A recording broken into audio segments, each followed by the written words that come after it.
Welcome student, स्वागत है आप सबों का इस यूट्यूब चैनल जूनियर गाइड में। तो आज हम लोग इस वीडियो में देखेंगे क्लास 10th का मैथ का जो मॉडल सेट प्रश्न पत्र झारखंड बोर्ड के द्वारा जो अपलोड किया गया है उसको। ठीक है, तो इसमें हम लोग उसको एक एक करके चर्चा करेंगे। ठीक है, तो सबसे पहले मैं आप लोग को बता दूं कि देखिए मॉडल सेट जो है यहाँ पे आपको दिख रहा है कि मॉडल सेट जो है ये प्रश्न पत्र और ये क्लास 10वां का है, मैथमेटिक्स है। कुल संग जो क्वेश्चंस आपका रहेगा 49 क्वेश्चंस रहेगा। समय आपको 3 घंटा दिया जाएगा और पूर्णांक 90 रहेगा, टोटल मार्क्स 90 रहेगा। यानी कि आपको जो है एग्जाम में भी इसी तरीका का क्वेश्चन रहेगा। ठीक है, पैटर्न यही रहेगा, बिल्कुल सेम क्वेश्चंस नहीं कह सकते हैं, लेकिन क्वेश्चंस पूछने का तरीका बिल्कुल यही रहेगा।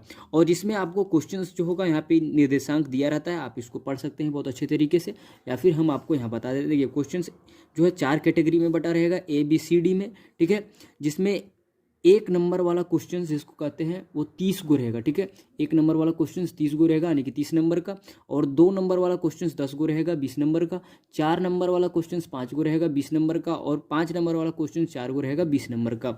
यानी कि कुल आपका कितना नंबर हो गया, 90 नंबर। और इधर क्वेश्चन आपका कितना हो गया, 49, यानी कि 49 क्वेश्चन 90 नंबर का। और 10 नंबर जो बचा वो आप लोग का स्कूल का जो असाइनमेंट वगैरह होता है उससे आपको मिलेगा। ठीक है, तो इस मॉडल सेट में जो है हम लोग इसका सॉल्यूशंस देखेंगे एक एक करके। ठीक है, तो इसको हम लोग इस वीडियो में खंड ए का देखते हैं। ठीक है, यानी कि जो ऑब्जेक्टिव क्वेश्चन है टिक लगाने वाला 1 नंबर वाला जितने भी क्वेश्चन है उसको देखते हैं। ठीक है, तो आपको एग्जाम में भी उसी प्रकार का क्वेश्चन आएगा। तो चलिए आइए हम लोग अब शुरुआत करते हैं क्वेश्चन को। तो देखिए क्वेश्चन नंबर 1 क्या है, निम्न में 120 का अभाज्य गुणनफल के गुणनफलों के गुणनफल ज्ञात कीजिए। मतलब गुणनखंड के गुणनफल कौन सा है इसमें। ठीक है, ऑप्शंस आपका दे दिया है इस चीज़ को। तो सबसे पहले देखिए ऑप्शंस पे आप लोग को नहीं ध्यान देना है, आप लोग को आता है अभाज्य गुणनखंड। तो सबसे पहले आप लोग को कर देना है अभाज्य गुणनखंड, जैसे हम यहाँ पे आपको करके दिखाते हैं। ठीक है, जैसे क्या बोला है 120 का, तो पहला नंबर का बताते हैं। देखिए 120 का अभाज्य गुणनखंड, यानी कि इसको हम लोग निकाल देंगे। ठीक है, 2 से कर दिए तो यहाँ आपका कितना हो गया, ये हो गया। और फिर जब 2 से कर दिए तो ये आपका हो गया 30। ठीक है, और ये जब 2 से किए तो फिर आपका हो गया कितना, 15। और फिर जब 2 से किए 3 से कर देंगे तो ये आ गया 5। यानी कि 120 को हम लोग बराबर लिख सकते हैं। देखिए यहाँ पे 2 1 2 3 बार है तो 2 का पावर 3 कर सकते हैं, गुना 3 गुना 5, इस चीज़ को हम लोग कर सकते हैं। ठीक है, ये हो गया अभाज्य गुणनखंड। तो इस प्रकार का ऑप्शंस आपको कहाँ मिल रहा है, देखिए इसमें पहला में, दूसरा में, तीसरा में, चौथा में किस में मिल रहा है, आपका जो मिल रहा है वो पहला में मिल रहा है। ठीक है, यहाँ पे इसका पावर जो है ये 2 है और यहाँ पे पावर 3 है, तो हम लोग को ये वाला हो गया पहला का आंसर, यानी कि ये वाला आपका होगा। ठीक है, तो इस प्रकार का क्वेश्चंस जो है आपको ऐसे बनाना है। ठीक है, तो यहाँ पे देखिए 120 दिया था, एग्जाम में आपको कुछ अलग दे दे तो वहाँ पे भी इस तरह से बना के आपको ऑप्शन जिसमें मिलेगा उसमें टिक लगा देना है। तो चलिए आइए दूसरा देखते हैं। दूसरा क्वेश्चन कह रहा है किसी बहुपद Px के लिए y बराबर Px का ग्राफ नीचे आकृति में दिया गया है। ग्राफ में बहुपद Px के शून्यकों का संख्या ज्ञात कीजिए।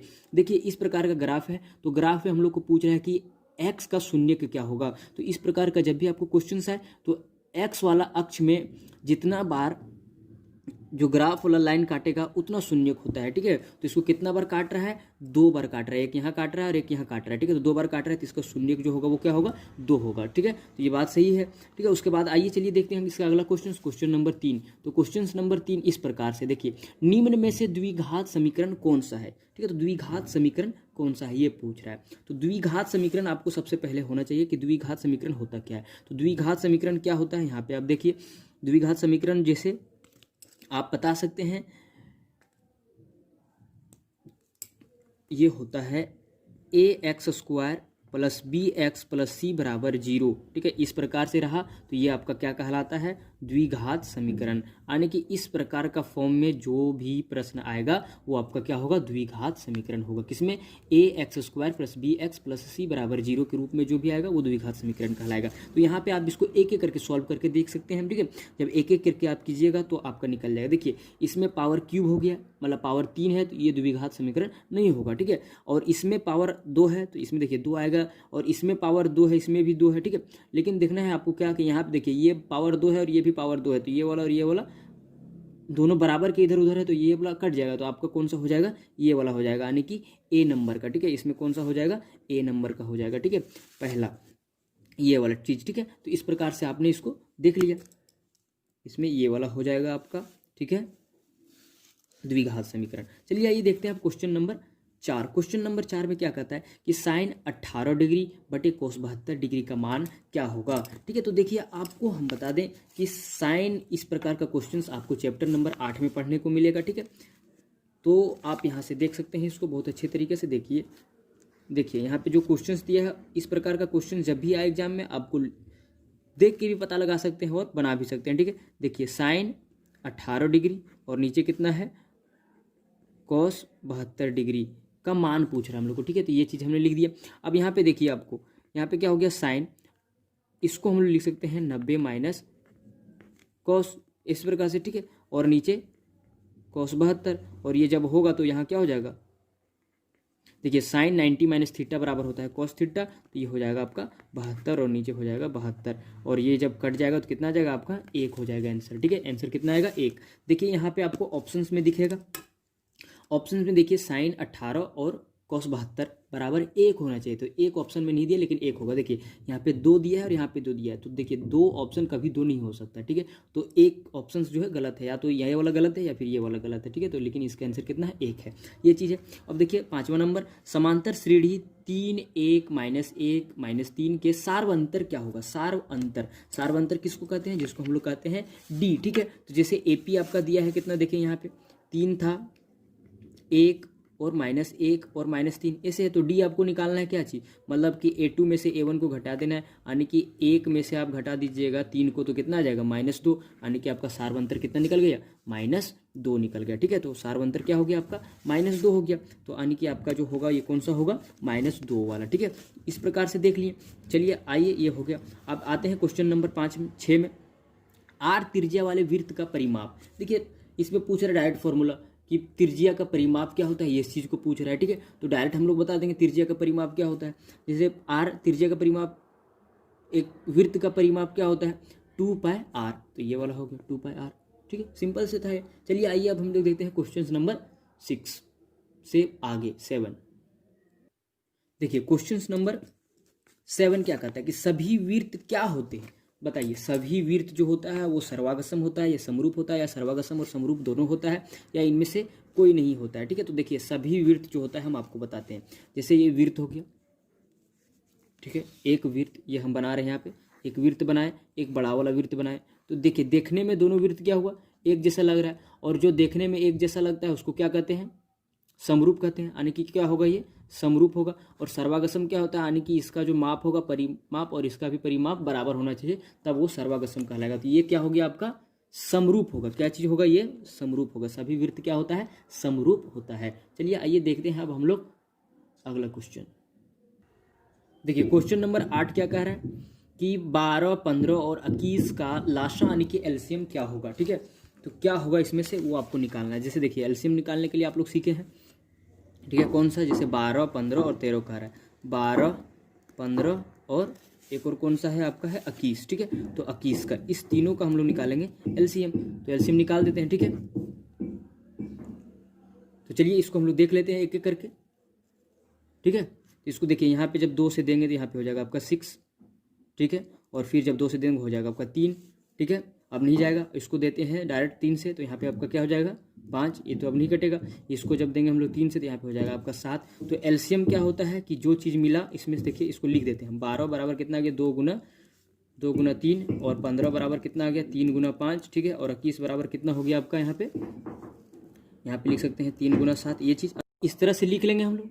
ठीक है, और जब लिख लेंगे उसके बाद क्या करेंगे, आपको यहाँ से शुरुआत कर देना है, मतलब जो मिल रहा है उसको एक बार, और बाकी जो है इसको ऐसे कर लेंगे। उसके बाद गुना करके आपका जो लिख देंगे वही आपका हो जाएगा एलसीएम पूरे का। ठीक है, देखिए इसको गुना कर देते हैं हम। जैसे ये जो है 2 दूनी 4 और 12 हो गया, 12 में 60, और 60 को जब 7 से गुना कर देते कितना हो जाएगा, 6 7 42, यानी कि 420। यही आपका होगा क्या, एलसीएम। तो 420 वाला जो ऑप्शन आपका मिल रहा है वो हो जाएगा एलसीएम। तो 420 वाला ऑप्शन कौन सा मिल रहा है, ये मिला आपका 420, ये हो गया। क्वेश्चन नंबर 9 को देखते हैं। द्विघात बहुपद क्या होगा जिसके शून्यकों के योग तथा गुणनफल क्रमशः एक और एक है।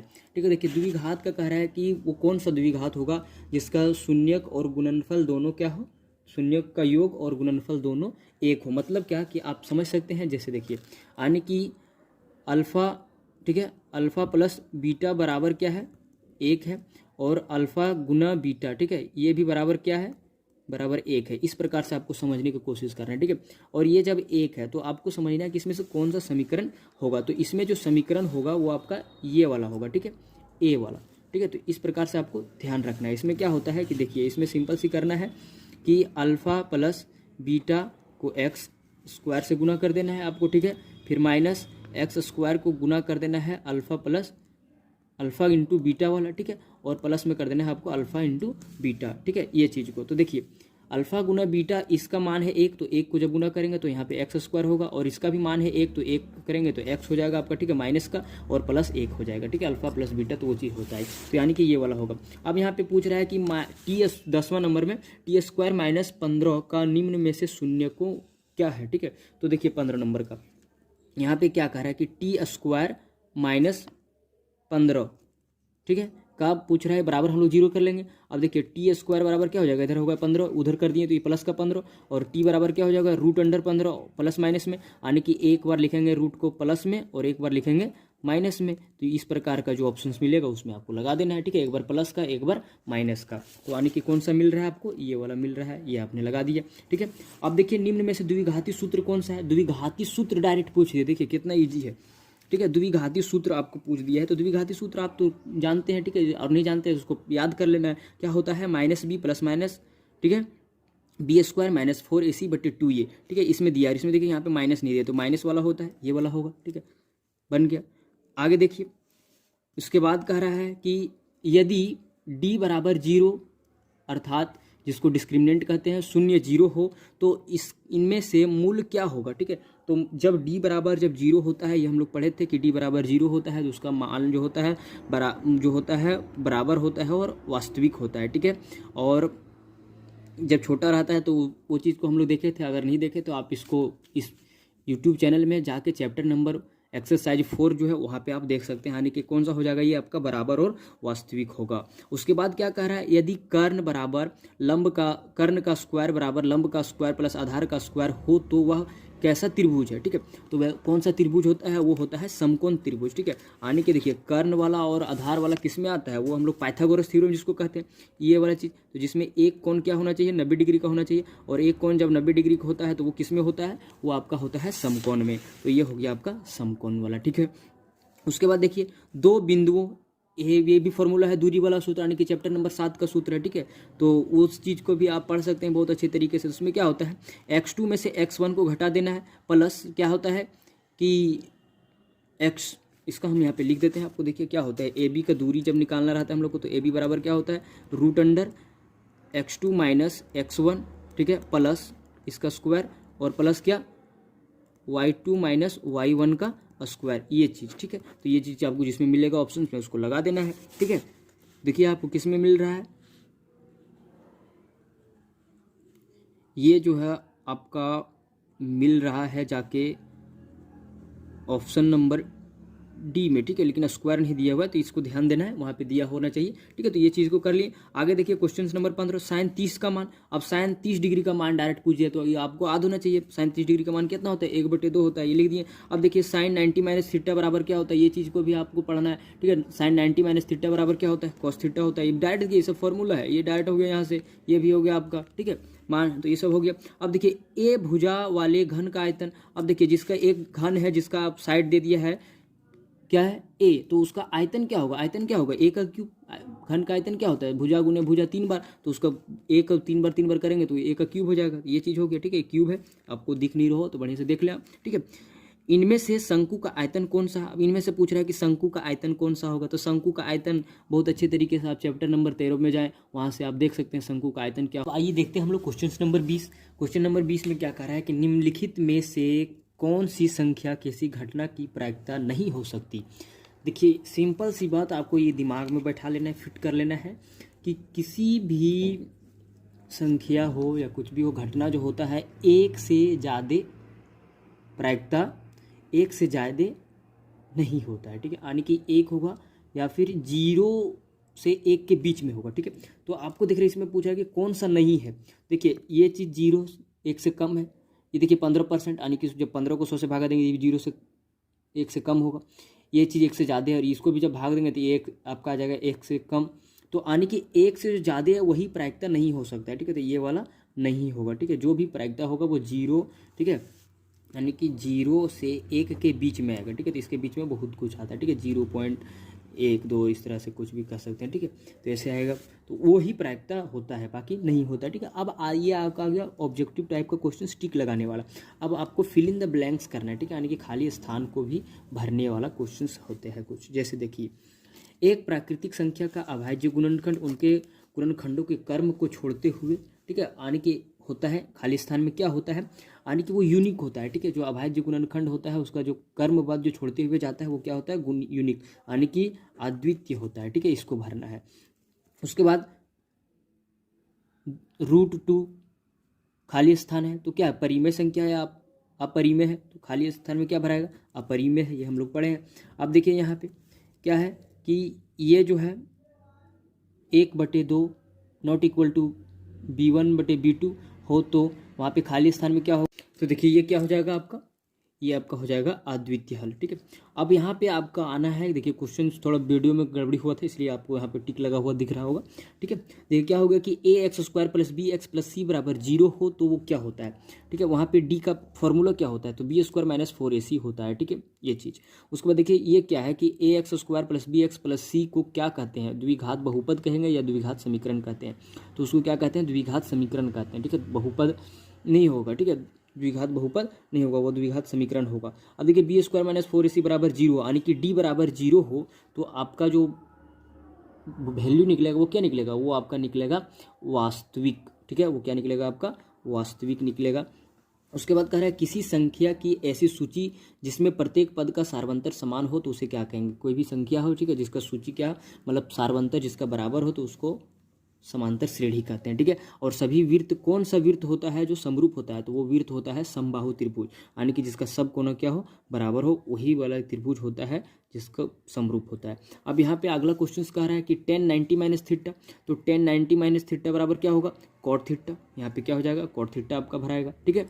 उसके बाद देखिए 30 लास्ट क्वेश्चन जो ऑब्जेक्टिव टाइप वाला में है उसको देखिए क्या कहता है कि घटना ई की प्रायिकता प्लस घटना ई नहीं की प्रायिकता क्या होगा, ठीक है, यानी कि घटना, देखिए कोई भी चीज़ हो, जब घटना ई हो एफ हो कुछ भी हो, उसका दोनों घटना होने की घटना प्लस ना होने की घटना को जब जोड़ेंगे तो क्या होता है, उसका बराबर 1 होता है, ठीक है, यानी कि उसका वैल्यू कितना आता है, 1 आता है, तो 1 वाला यहाँ पे 1 होगा आपका, ठीक है। तो इस प्रकार से हम लोग क्या किए कि ऑब्जेक्टिव क्वेश्चन यानी कि और फिल इन द ब्लैंक्स वाला क्वेश्चन यानी कि 1 नंबर वाला क्वेश्चन जितना भी होता है 30 आपको यहाँ पे हम लोग पूरा देखनी है, ठीक है।